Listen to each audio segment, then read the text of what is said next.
All right, this is part 2 of the M1A MBS Scout Squad in the Delta 14 stock.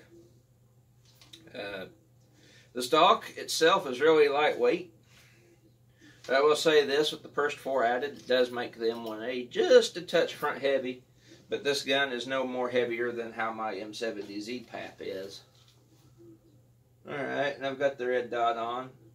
Getting a view of the red dot's a bit of a hard thing to do, like I did in the previous video. But this stock is cool because it allows you to attach all sorts of different buttstock options. You can put, I can put buffer tubes on this, and AR-15 pistol grips. I do have a new sling picked out for it. But I just don't have a front QD point yet to attach it to.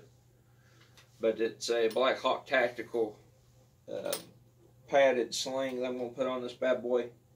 Because see, I already got the first point added. I just need to get one to go up here on the front. And I've got rail sections. I got a rail section here specifically for the first pressure pad. Now I got another rail here for a flashlight, and I've got one singular rail on the bottom, and then the rest of it's kind of open. I got a Magpul textured M-lock cover right there for grip. This front grip is literally just an airsoft grip. I've got it on there for shits and giggles, because I mean, with a foregrip on this dude is, I mean, a foregrip is what you need. So that way you can bring that thing up and around like this. I'll turn the purse on, let y'all see how it looks. Let me come over here.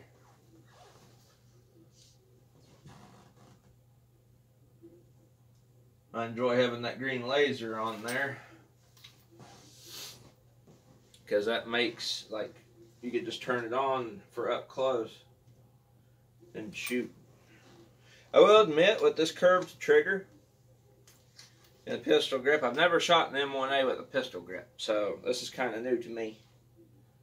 But with that pistol grip there, that trigger does feel a little small. They make bladed trigger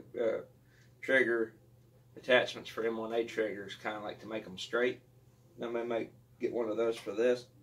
But all in all, I think it's pretty nice.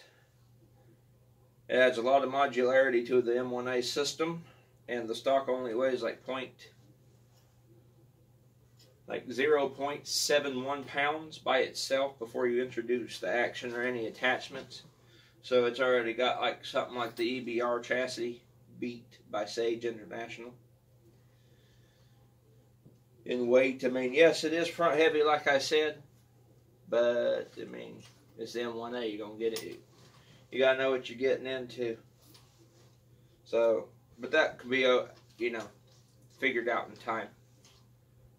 The foregrip really helps too. You can get like a C-clamp like this, or do this. Most guys run C-clamps these days, and I probably will too. I've done it with my M70Z PAP as well. And you can run the full length of your magazines. Now this magazine is a Winchester surplus magazine. It will, when I release the bolt, or release it out, it will release the bolt already, if the bolt is to the rear.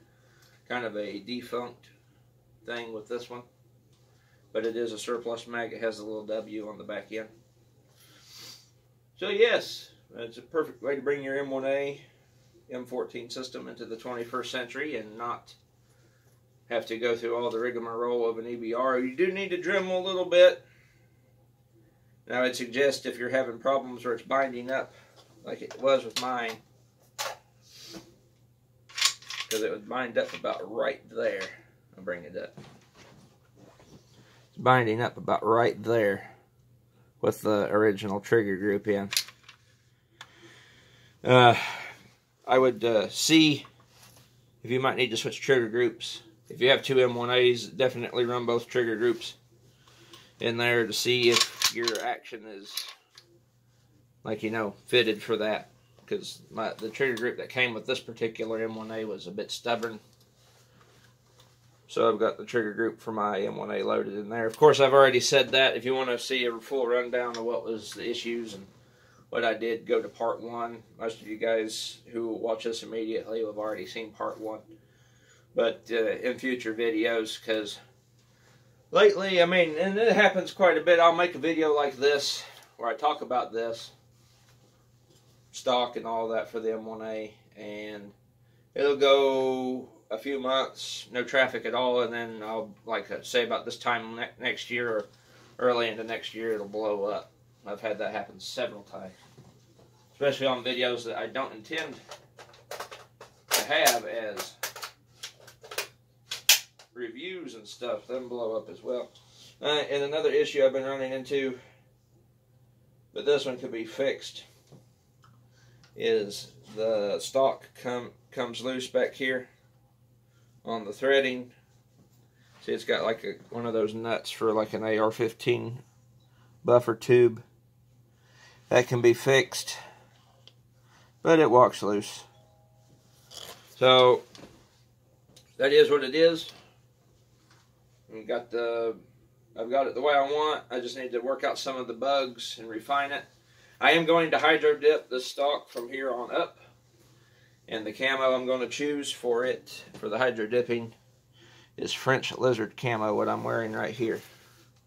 Because I found a company that lets you upload your own custom design via a picture, a JPEG, and this is what I'm going to use. I may even take a picture of this by itself, like the back, and some decent lighting. Oop, didn't mean to turn that on. And have that hydro dip the stock.